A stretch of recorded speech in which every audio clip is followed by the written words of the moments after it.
So we are going to see the gear trains. What gear trains are? Actually, sometimes two or more gears are made to mesh with each other to transmit the power from one shaft to another shaft. Such a combination is called as a gear train or the train of the tooth wheels. So when more than the two gears are mesh with each other, such type of arrangement we are going to call as a gear trains. This is generally done so that when the distance between the two shaft between which the power need to be transmitted is more, then instead of using bigger gears, gear trains are generally employed. Now there are the many four types of gear trains which are generally used for power transmission. These are simple gear trains, compound gear trains, reverted gear trains, and epicyclic gear trains. We are going to see how these gear trains looks like one by one. Simple gear train. Now when there is only one gear on each shaft, this type of arrangement is generally called as simple gear trains. So what we can call as a simple gear train?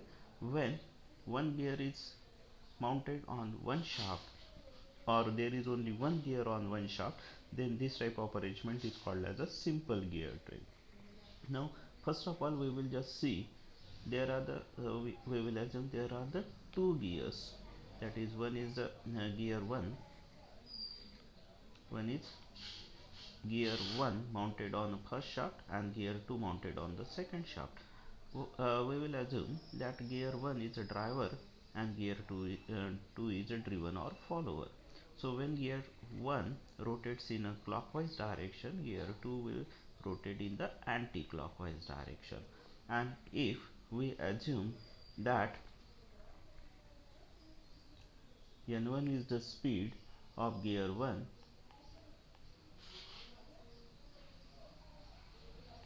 in rpm and n2 is speed of gear 2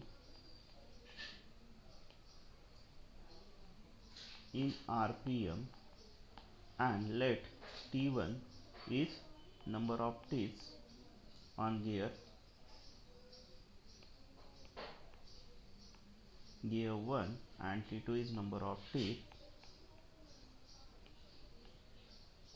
on gear 2. So in that case the speed ratio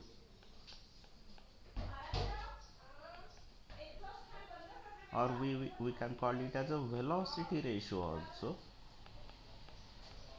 Velocity ratio also, it is nothing but it is a ratio of speed of driver to the speed of driven. Just remember this is speed ratio, or we can say velocity ratio. It is a ratio of speed of the driver to the speed of the driven, and this speed of the driver to the driven n1 by n2 is given as t2 by t1, that is number of teeth on the driven to the number of teeth on the driver. This is called as a velocity ratio or speed ratio in terms of gear trains. Similarly, there is another term that is called as a train value, and this train value is nothing but it is a reciprocal of the speed ratio, and this train value is given as speed of the driven or follower to the speed of the driver, that is n2 by n1 is equal to t1 by t2.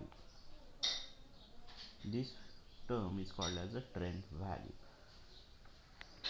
So this is for the just two gears meshing with each other, but many times these situations we cannot adopt because the distance between the two shaft, first and the second shaft, many times this distance is very big. So for transmitting the power from one shaft to the another shaft when the distance is larger, there are two methods which can be employed. The first method can be said as by using larger gears,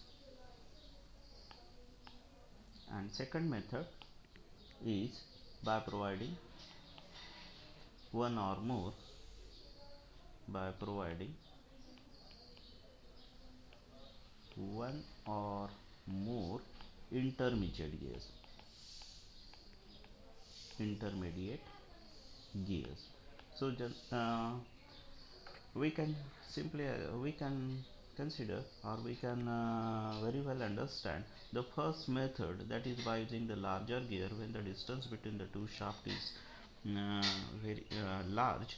In that case, this method cannot be economical and it cannot be practicable, because by making the gears large, the load on the shaft can be increases, and obviously it will cost more. So second method is generally adopted, that is by providing one or more intermediate gears, and there comes the simple gear trains. So how this simple gear looks like? In this simple gears, actually one is a driver and another is a follower. But as the distance between the driver shaft and the driven shaft is more, another gear is employed, or that is called as a intermediate gears, or it is again called as a idle gear. So this gears is employed so that the power should be get transmitted from driver shaft to the driven shaft. So number of gears, idle gears, can be employed in between depending on the distance between the driver shaft and the driven shaft. So from this we can say, if there is only one idle gear, so from this driver shaft it is rotating in the clockwise direction, then intermediate gear will rotate in the anti-clockwise direction, and the driven gear will rotate in the clockwise direction. Okay, so from this we came to know, when the total number of gears in the simple gear trains is odd, then the direction of motion of the driver and the follower will be same. Now here in the second case, the total number of gears in the gear train is 4, and from this we can very well see that the direction of rotation of the driver is clockwise, while the direction of rotation of the follower is anti-clockwise. And that's why we can say, if the total number of gears in the simple gear train is even, then the direction of motion of driver and the direction of motion of the follower or driven will be in opposite direction. Now we will see how the speed ratio can be find out for this. Now if we will consider this particular case, that is case B, where there are the three gears. One is a driver, another is a second is a idle gear, and the third one is a follower. So in this case, just see, sorry,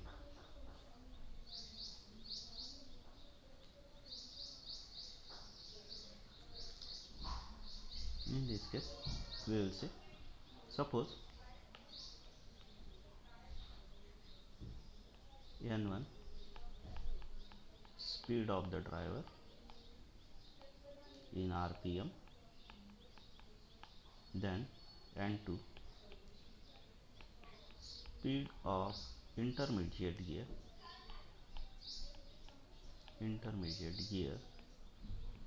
in rpm, n3 is the speed of driven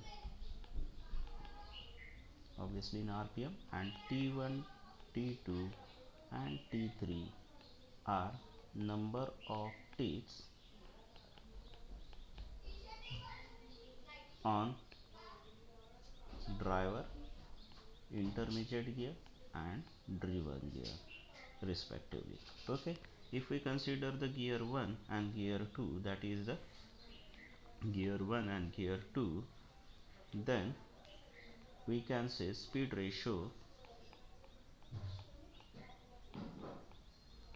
between gear 1 and 2, that is n1 by n2 is equal to t2 by t1. Similarly, if I consider speed ratio between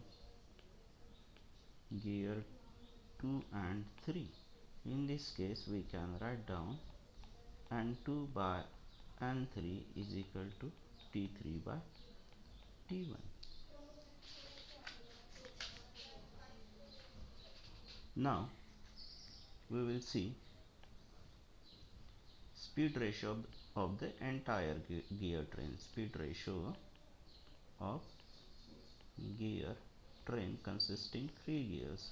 Multiplying this equation 1 we say and equation 2, that is n1 by n2 multiplied by n2 by n3 is equal to t2 by t1 multiplied by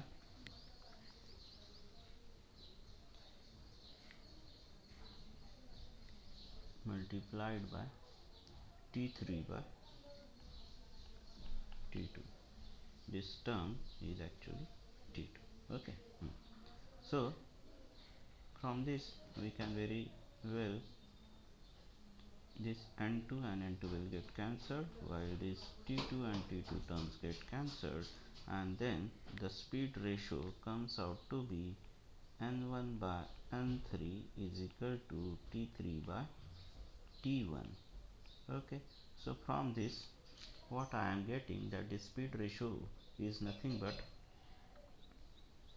for the simple gear train, speed ratio is nothing but the speed of the driver divided by the speed of the driven.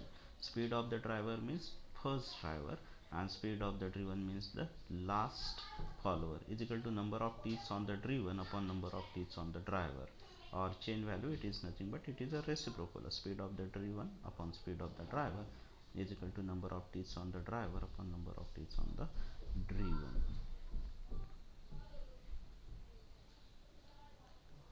Right? So from this, if we look at this particular equation, we came to know, though there are intermediate gear, or which we can say idle gear, it do not participate in the speed ratio. So whatever the number of T's on the idle gear, or how many or whatever the number of the T's in between the available, or whatever the number of idle gear present between the first driver and the driven, it will not participate in the, or it will not affect the speed ratio, and that's why we can say this intermediate gears as idle gears, and whatever the speed ratio is there, that is a function of n1 by n3 is equal to t3 by t1. So this thing we have to remember.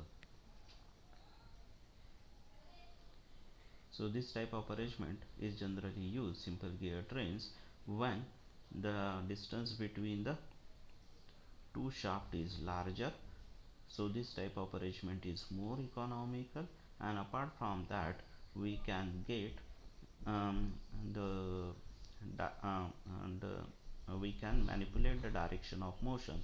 That is, if we are having the odd number of gears, then the direction of motion of the driver and the follower will be same, but if we want driven to be rotated in the opposite direction, then the total number of gears in the simple gear train should be even number.